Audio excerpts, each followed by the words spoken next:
Assalamualaikum warahmatullahi wabarakatuh. Halo masyarakat Kabupaten Wonogiri. Kembali lagi nih berjumpa bersama kami di podcastnya Wiji. Podcast yang akan memberikan informasi seputar pelayanan-pelayanan yang ada di MPP-nya Wiji. Bersama saya Anggi Munditawangi yang akan menemani podcast episode kali ini, dan inilah podcastnya Wiji. Oke, sudah bergabung bersama kami dari Dinas Kesehatan Kabupaten Wonogiri. Halo Ibu. Halo Mbak Anggi. Oke, apa kabar hari ini nih Ibu nih? Luar biasa. Luar biasa. Ini sudah menuju siang, bahkan sudah siang, tapi semangatnya Ibu ini masih luar biasa aja Ibu. Harus. Oke. Ya. Mungkin boleh disapa dulu nih Ibu masyarakat Kabupaten Wonogiri yang menonton. Monggo silahkan. Selamat siang masyarakat Kabupaten Wonogiri yang kami cintai. Selamat menyaksikan podcastnya Wiji di Kabupaten Wonogiri. Ya. Ya, Silakan Mbak Anggi. mungkin boleh diperkenalkan nih Ibu supaya masyarakat Kabupaten Wonogiri juga tahu nanti informasinya dapat dari siapa nih gitu. Oh Boleh ya. diperkenalkan Ibu. Bersama saya Yeria Heru Indarti, Kepala Bidang Pelayanan dan Sumber Daya Kesehatan Kabupaten Wonogiri. Oke, selamat datang di podcastnya Wiji Ibu. Terima kasih Mbak Anggi. Oke, nih masyarakat Kabupaten Wonogiri juga pasti udah penasaran banget nih Bu untuk informasi yang akan kita ulik dari Dinas Kesehatan Kabupaten Wonogiri ini apa aja. Nah, langsung saja Ibu, untuk pelayanan ya dari Dinas Kesehatan Kabupaten Wonogiri ini apa sih Bu? Mungkin boleh dijelaskan kepada masyarakat. Ya, yang akan kita ulik pada siang hari ini seputaran perizinan ya Mbak Anggi. Oke. Ya, kalau pelayanan di Dinas Kesehatan itu banyak sekali. banyak Pelayanan kesehatan ya yang langsung kepada masyarakat maupun yang tidak langsung. Nah, salah satunya di kali ini yang akan kita bahas adalah tentang perizinan. Perizinan. Perizinan itu banyak sekali juga. Kami Dinas Kesehatan menangani perizinan, baik itu perizinan tenaga kesehatan maupun perizinan yang terkait dengan industri rumah tangga pangan.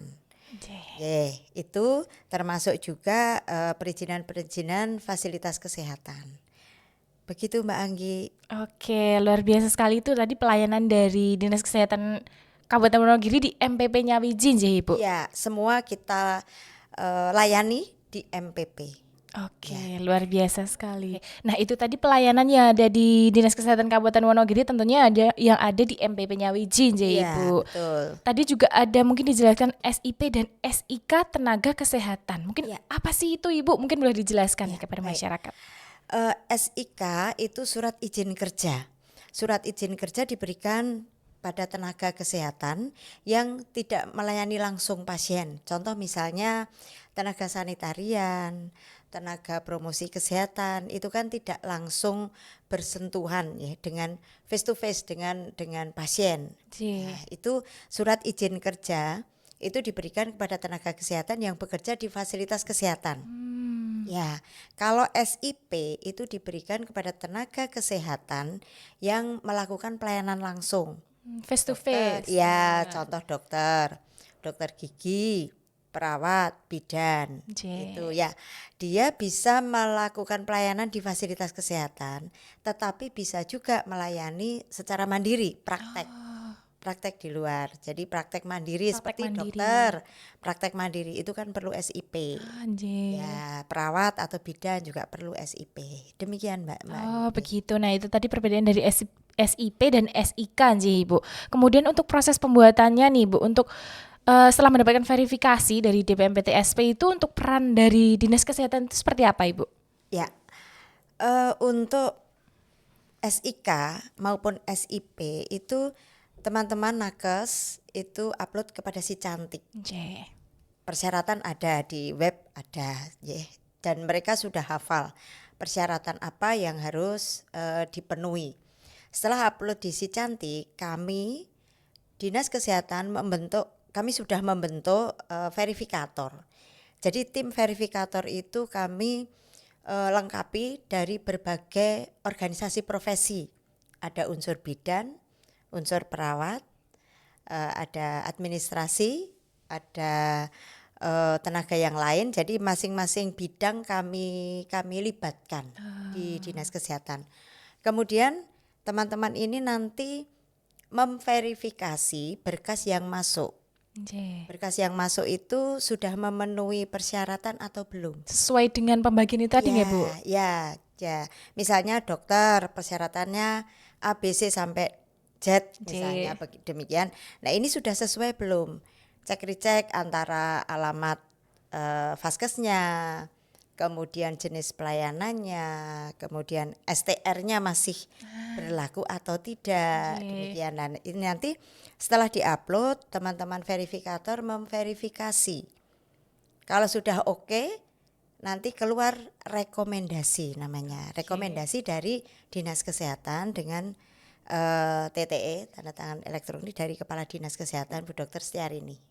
Begitu klik rekomendasi masuk di MPTSP. Jadi proses selanjutnya ada di Dinas PTSP. Begitu. Dari ya. Dinas Kesehatan menuju ke DPMPTSP gitu Iya, Bu. yang mengeluarkan izin PTSP. Ya, kami hanya sebatas rekomendasi. Rekomendasi. Ya, begitu Mbak Anggi. Gitu nggih Bu. Nah, kalau untuk berapa lamanya Ibu? Mungkin apakah lama sekali atau bagaimana itu mungkin bisa dijelaskan pada masyarakat Ibu? Sebelum masuk ke berapa lama? Nggih. Profesi kesehatan itu banyak sekali Mbak Anggi. Apa aja itu Ibu? Mungkin boleh di-spill kepada masyarakat. Oke. Rekomendasi yang kami keluarkan itu ada praktek dokter, Nggih. dokter gigi spesialis, dokter umum, dokter spesialis, dokter gigi spesialis. Dokter saja ada 4. Wah. Nah, belum bidan, perawat, nutrisionis, sanitarian, dan lain-lain sampai ada 26 rumpun organisasi profesi Wah, yang banyak perlu sekali, Bu. kami verifikasi. Meskipun mereka tidak melakukan praktek mandiri atau praktek di luar di luar vaskes, tapi mereka harus kita rekomendasikan untuk di vaskes setempat. Jadi gitu setiap hari itu masuk permohonan itu sampai ratusan Mbak. Wah, per hari nggih Bu. Per hari itu sampai ada 150 begitu. Jadi kami harus merapatkan barisan verifikator tadi kita perbanyak supaya tidak menunda teman-teman yang butuh rekomendasinya. Kami targetkan masing-masing verifikator itu minimal 5 usulan. 5 usulan per hari. Per hari. Bukan berarti 5 itu langsung selesai ke PTSP tidak, tetapi paling tidak mereka menyelesaikan verifikasinya sampai 5 usulan, 5 pemohon. Meskipun mungkin masih ada yang dikembalikan. Oh, ini kurang ini. Persyaratannya itu tadi nggih, Bu. Ya, kan tidak tentu semuanya lolos kan ada mungkin kurang KTP atau kurang upload apa gitu. Jadi ini dikembalikan. Paling tidak mereka menyelesaikan 5 pemohon per hari per hari. Untuk kategorinya yang persyaratannya komplit itu tadi Bu. Kemudian target kami maksimal 14 hari harus sudah selesai. 14 hari sudah harus bisa menerbitkan rekomendasi itu tadi Bu. Rekomendasi rekomendasi. Bukan izinnya aja. 14 hari sejak pemohon upload itu harus sudah kami selesaikan. Selanjutnya proses di Dinas PTSP. Berarti alurnya itu 14 hari untuk menerbitkan rekomendasi. Iya, sampai rekomendasi. Dari Dinas Kesehatan itu tadi Bu. Dengan syaratnya komplit dan lengkap Bu. Kalau tidak komplit kita kembalikan lagi, minta dilengkapi, kemudian diproses lagi ngaten Bu. Nah, itu tadi untuk SIP dan SIK Ibu. Kemudian kan itu tadi juga ada pelayanan rekomendasi SPPIRT. Iya. Nah, itu apa sih Ibu? Boleh dijelaskan nih? Ya. SPPIRT itu adalah Sertifikat Produksi Pangan Industri Rumah Tangga. Jadi para usaha industri rumah tangga itu harus memenuhi syarat baik secara izin sanitasinya, kemudian keamanan pangannya. Maka kita harus menerbitkan sertifikat produksi pangan industri rumah tangga. Itu Mbak. Dan kami juga hanya rekomendasi, sebatas rekomendasi untuk izinnya di MPTSP. Di PMPTSP. Iya. Berarti untuk alurnya sendiri itu sama seperti untuk SIK atau pripun Ibu? Sama, tetapi kalau untuk IRTP ya industri rumah tangga pangan ini kami kami barengi dengan manual. Oh, manual. Karena kan mereka belum tentu melek IT ya, kadang mereka masih gaptek begitulah. Yang sudah oke silahkan langsung upload, tetapi kalau yang gaptek kita memfasilitasi dengan manual. Manual tentunya di MPP Nyawiji juga ada nggih, Bu. MPP bisa, kalaupun ketika datang konsultasi ke Dinas Kesehatan juga kita layani. Wah. Untuk proses selanjutnya kita arahkan ke MPP. Oke, luar biasa sekali. ya. Jadi pelayanannya juga sudah beragam nggih, Bu. Iya. Dari online bisa, offline dari kantor langsung bisa, dan tentunya di MPP Nyawiji juga bisa. Ngoten nggih, Bu. Asik, menang arisan. Tapi mau diapain ya uangnya? Buat jajan aja. Jangan, itu boros. Udah, mendingan buat seneng-seneng aja. Mending ditabung aja buat masa depan. Mau seneng sementara, menderita setelahnya? Enggak mau kan? Tabung uang Anda di BPR BKK Wonogiri. Dapat bunga? Iya. Berhadiah? Aman? Tentu saja, karena dijamin oleh LPS. Ada fasilitas jemput bola juga loh. Tabungan Anda langsung dijemput oleh staf kami tanpa Anda perlu datang ke kantor. Ikut nabung dong, Mbak. Kemudian untuk peran dari Dinas Kesehatan dari SPPIRT itu sendiri bagaimana, Ibu? Kami berperan sebagai pembina, Mbak. Dan selain pembina kami juga visitator. Jadi ketika ada pemohon untuk sertifikat IRT ini, ini kita cek lokasi. Oh, cek lokasi. Ya, kita punya tim ya untuk cek lokasi.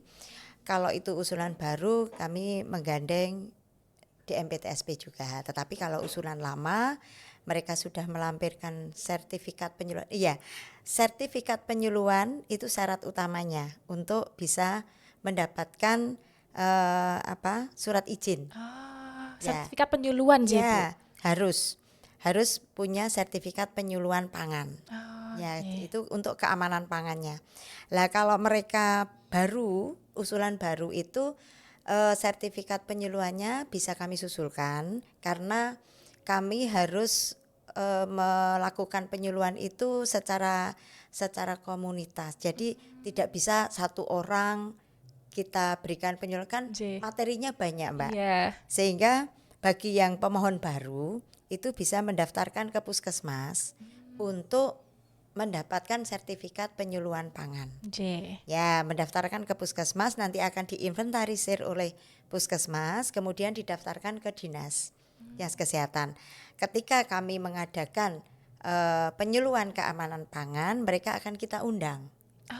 Ya, paling tidak ya minimal 30 orang lah satu kelas. Sehingga kami karena ini terkait narasumber, terkait penyelenggaraan ya Mbak, kalau satu-satu kan tidak mungkin. Iya, efisiensi waktu juga sih, Bu. Ya biaya juga. Iya. Jadi narasumbernya, karena narasumber itu tidak hanya kita, tapi kita mendatangkan dari Solo. Wah. Ya, begitu. Tentunya jadi, itu untuk masyarakat maju mandiri sejahtera ya, Bu. Betul. Untuk itu maka ketika mereka pengajuan baru harus mendaftarkan dulu untuk sertifikat penyuluhan. Ya, mendapatkan sertifikat penyuluhan. Tapi kalau dia lama, perpanjangan, itu langsung melampirkan izin lama dan sertifikatnya itu. Sehingga itu kami tetap visitasi karena untuk menjaga kestabilan produknya. Pertama mungkin pemilihan bahannya masih sama seperti yang dulu pertama kita visitasi atau tidak. Kan bisa jadi mereka setelah mendapatkan izin, wah seenaknya. Itu kan bisa nggih. Bisa, Ibu. Bahan tambahan pangannya barangkali Nggih. ada tambahan-tambahan khusus yang mungkin berbahaya. Itu kan harus kita cek. Belum higien sanitasinya, tempat produksinya. Tempat produksinya. Ya, itu masih bersih seperti ketika pertama kali mengajukan atau tidak. Itu tetap kita cek. Lah, selain cek kita membina. Kalau misalnya itu oh ini kok kotor, itu bukan berarti kita terus tidak mengeluarkan, tapi kita bina. Dibina, Rumi. Kita bina, tolong ini diperbaiki dulu sebelum kami izinkan. Begitu, kami rekomendasikan. Kemudian setelah itu kita akan bekerja sama dengan teman-teman puskesmas yang mewilayahi IRT tadi. Kita kan sudah melatihkan teman-teman puskesmas sebagai tangan panjang kita itu untuk monitor. Nah, setelah dimonitor, oh ini upload fotonya, oh, ini sudah baik, kita tinggal rekomendasi. Ngaten Mbak Anggi. Wah, luar biasa sekali nih. Berarti teman-teman untuk yang sudah mendaftarkan SPP IRT juga ada pemeriksaan berkala nggih, Ibu. Ada pembinaan nanti kebersihan. dilakukan oleh teman-teman puskesmas tadi sebagai tangan panjang kita.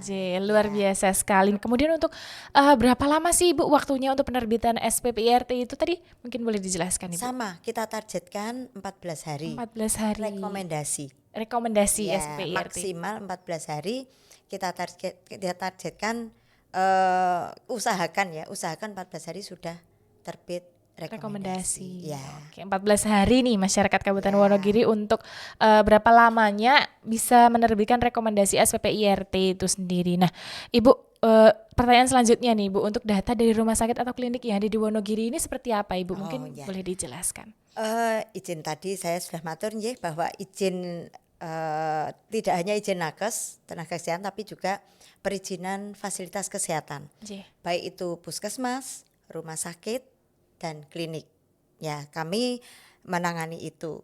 Untuk puskesmas karena itu fasilitas pemerintah, bukan berarti kita mengabaikan, tapi izin tetap kita proses sesuai dengan regulasi yang ada. Ya.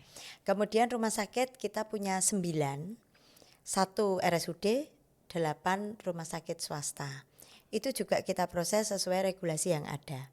Karena perizinan ini sangat-sangat rawan sekali, apalagi fasilitas kesehatan ini kan menangani pasien langsung ya, pasien langsung yang itu berisiko terhadap status kesehatannya, mungkin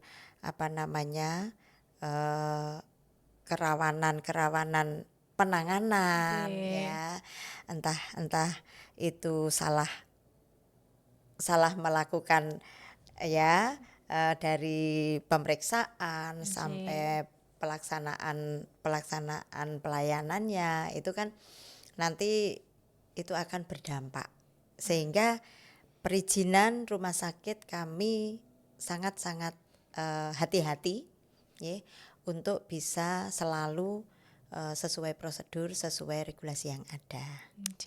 Ya, kita melakukan Mbak itu, termasuk klinik. Klinik sekarang di Wonogiri itu berkembang pesat sekali ya. Ada 35 klinik yang sudah terregistrasi. 35 dan ini keberadaan ini tentu mendukung ataupun mempunyai dampak positif terhadap derajat kesehatan masyarakat di Kabupaten Wonogiri karena ikut berperan Mbak. Ikut berperan di dalam menyehatkan masyarakat Wonogiri. Tentunya mewujudkan pancak program sehat warganya. Iya, betul sekali. Oke, luar biasa sekali. Nah, itu tadi untuk pelayanan-pelayanan yang ada di Dinas Kesehatan Kabupaten Wonogiri, Ibu. Kemudian untuk inovasinya nih, Bu, aplikasi-aplikasi apa saja nih yang bisa digunakan? Monggo Ibu, silakan. Iya. Kalau untuk nakes tadi saya sudah matur bahwa nakes itu melalui Si Cantik ya Mbak, aplikasi itu nasional. Jadi secara nasional melalui aplikasi Si Cantik, meskipun mungkin di dalamnya ada pengembangan ya. Kemudian untuk Vaskes itu melalui OSS. Ini juga secara nasional, baik itu puskesmas, klinik, rumah sakit dan praktek mandiri. Itu melalui OSS dan semuanya kita hanya verifikator untuk berkas, kemudian rekomendasi selanjutnya proses ada di DMPTSP. Nje, berarti alurnya seperti itu nje Bu. Untuk Ya. aplikasinya ada OSS dan juga si Cantik. Ya. Tentunya itu berarti berkolaborasi dengan DPMPTSP tentunya Oh ya, nje Bu. jelas sekali, hubungan kita mesra Mbak. Wah, mesra sekali. Oke. Nah, itu tadi untuk pelayanannya juga sudah kita bahas, untuk inovasinya juga sudah ada. Kemudian untuk harapannya nih, Bu, dari Dinas Kesehatan Kabupaten Wonogiri untuk masyarakat Kabupaten Wonogiri ini seperti apa? Monggo mungkin disampaikan. Ya, baik. Masyarakat Kabupaten Wonogiri yang kami cintai, untuk perizinan kami himbau terutama adalah berizin rumah tangga pangan. Monggo silahkan mendaftarkan ke puskesmas wilayah masing-masing untuk bisa mendapatkan sertifikat penyuluhan keamanan pangan. Setelahnya silahkan berproses untuk mendapatkan izin untuk industri rumah tangga pangan. Karena dengan mendapatkan izin Anda terlindungi secara hukum, secara regulasi dari peredaran makanan yang beredar di Kabupaten Wonogiri. Tentunya kami juga selalu membina melalui teman-teman puskesmas untuk selalu menjaga kualitas produk yang diedarkan.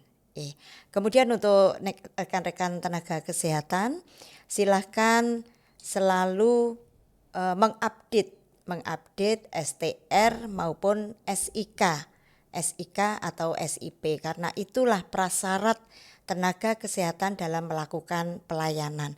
Jangan sampai lengah, terlambat dalam mengurus STR, SIK ataupun SIP, karena itu nanti dampaknya akan panjang. Tidak hanya dampak secara pribadi tetapi juga dampak komunitas kepada fasilitas kesehatan sehingga menghambat semuanya. Tidak hanya pribadi sendiri tetapi juga fasilitas kesehatan yang ditempati. Demikian Mbak Anggi, terima kasih. Terima kasih Bu. Kami mengucapkan terima kasih sudah menghadiri podcast episode kali ini. Tentunya untuk masyarakat Kabupaten Wonogiri jangan lupa untuk mengurus perizinan supaya tidak menimbulkan masalah di kemudian hari. Dan satu syarat Mbak Anggi. Apa itu Bu? Semuanya adalah free. Semuanya adalah Ya, free kami nih. tidak memungut biaya apapun kecuali satu untuk pemeriksaan lab. Misalnya kualitas air, kemudian limbah ataupun bahan tambahan makanan. Nah, karena ini perda Mbak, perda di dalam di tarif laboratorium itu ada, sehingga hanya itu yang kami tarik untuk biaya. Kalau untuk pengurusan semuanya adalah free. Semuanya adalah free untuk masyarakat Kabupaten Wonogiri tentunya. Nah, Ibu, tadi kan kita juga sudah menyampaikan harapannya untuk masyarakat Kabupaten Wonogiri. Tentunya ini podcastnya Wiji sudah di penghujung acara. Tapi sebelum kita tutup, kita yel-yel dulu nih Ibu. Oke. Yel-yel jargon kebanggaan Wonogiri, yaitu Gonya Wiji sesarengan bangun Wonogiri. Jadi nanti kalau dalam mengatakan Gonya Wiji, kita bersama-sama menyerukan sesarengan bangun Wonogiri. Nah, masyarakat Kabupaten Wonogiri yang ada di rumah juga boleh ikut nih. Jadi nanti kalau saya mengatakan Gonya Wiji, kita bersama-sama menyerukan sesarengan bangun Wonogiri. Oke. Langsung saja Ibu sudah siap? Siap. Gonya Wiji, sesarengan bangun Wonogiri. Oke, terima kasih Bu Yeria. Sami-sami Mbak Anggi. Kita tunggu, mungkin kita bakal ketemu di episode selanjutnya nanti Ibu. Ditunggu kehadirannya. Oke. Nah, masyarakat Kabupaten Wonogiri, itulah podcast episode kali ini yang menghadirkan narasumber dari Dinas Kesehatan Kabupaten Wonogiri. Tentunya informasi yang kita berikan diharapkan bisa berguna untuk masyarakat Kabupaten Wonogiri. Podcastnya Wiji merupakan kolaborasi dari PT BPR BKK Wonogiri dan MPP Nyawiji Wonogiri. Saya Anggi Mundita Wangi pamit undur diri. Wassalamualaikum warahmatullahi wabarakatuh.